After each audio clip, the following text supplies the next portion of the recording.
Calling case 1556881, people of the state of Michigan versus Mitchelle Angela Blair. Defendants charged in count 1, homicide, murder, first degree premeditated. Count 2, homicide, murder, first degree premeditated. Count 3, felony murder. Count 4, felony murder. Count 5, torture. Count 6, torture. Count 7, child abuse, first degree. Count 8, child abuse, first degree. Count 9, child abuse, first degree. Count 10, child abuse, first degree. Count 11, child abuse, first degree, committed in the presence of another child. Appearances for the record, please. Karen Goldcraft for the people. Ronnie Sermon on behalf of the people. Good morning. Good morning. Good morning, Your Honor. Wyatt Harris on behalf of Mitchelle Blair, who stands to my right. Good morning. Today is the date and time set for the competency hearing.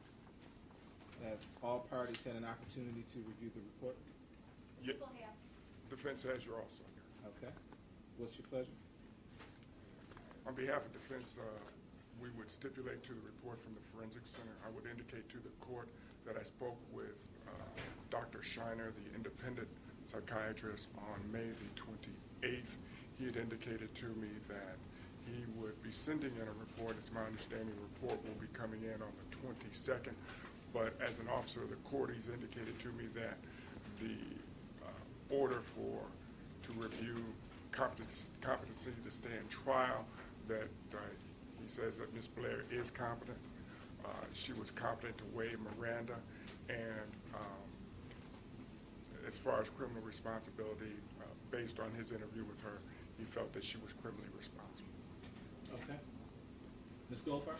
We would so stipulate on behalf of the people. All right. The court makes a finding based on the report and evaluation of Dr. Margot Gilbert. The court makes a finding that the defendant is competent to stand trial. Okay.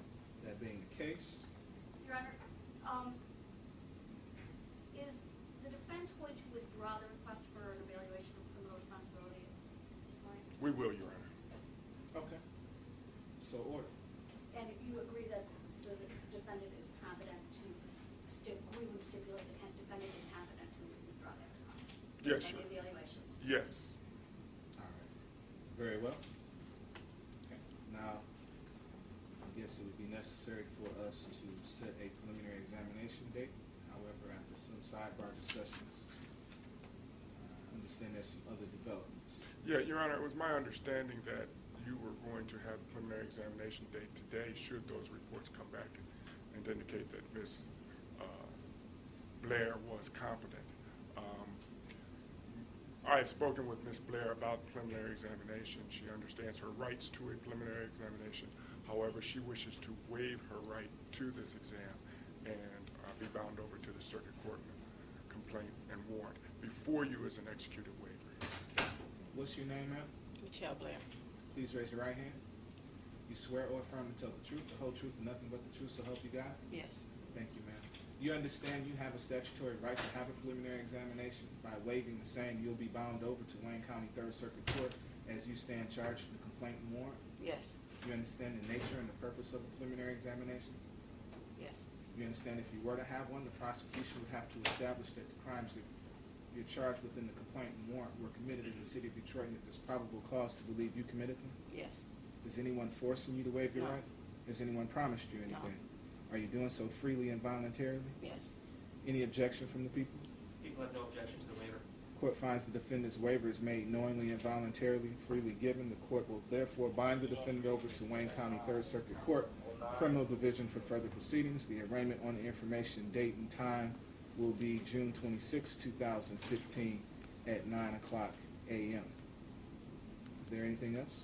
Nothing further. I have a question.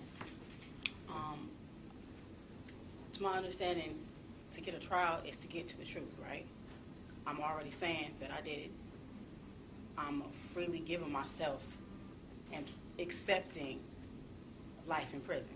My son is worth that to me. So what I don't understand is, from what I heard today, why the prosecutors are dragging their feet. If I'm already giving myself to you, like, hey, I did this, what's the problem? You get what I'm saying? I'm not going to come back like, oh, I didn't understand my rights. I'm not a coward. You get what I'm saying? All I know is this. My son is 8 years old right now. He's going to forget a lot about me, okay? When he look back at all this media coverage from these bottom feeders. I don't want him to see that I stood here like a coward. I did what I did, and I did what I did for my baby, period. And he gonna see me standing up, taking my responsibility. I will happily do life in prison for my child. That's period. So I don't understand what other paperwork is there to do. All right. Well, Ms. Blair, I appreciate what you just indicated to the court. These are some very serious charges and very. And I understand all of them. If y'all Give me an seen it, opportunity now. Give me an opportunity. I've confessed 3 times. I'm not gonna stop saying what I did. I understand. You get what I'm saying? I understand. These are very serious charges with very serious consequences. If you were to plead guilty to a first-degree murder charge, that is life in prison without the possibility of parole. I know this. Okay. Understand also that that's a very unusual position for someone to take. What I did was unusual. Yeah. But it's normal for me. Because Okay. no 8-year-old boy, he was 6 at this time, he was being raped. No. You understand what I'm saying? No. Don't nobody know what he went through. Nobody know. All y'all know is what I did. All I know is why I did it. You get what I'm saying? So it's like, unusual as it is, it's like, Well, what I'm asking. I'm not giving y'all the runaround. So it's like, what is taking so long? Get it? Yeah, I understand.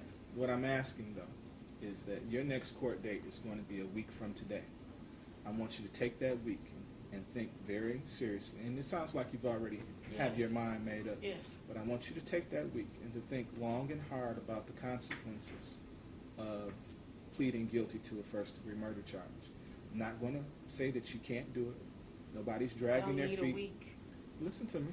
But we want this to be done very carefully. We want it to be done right. Okay? Y'all got the paperwork saying I'm confident. Yes, ma'am. And I just told you, my son's gonna forget a lot of things about me, but he will not forget.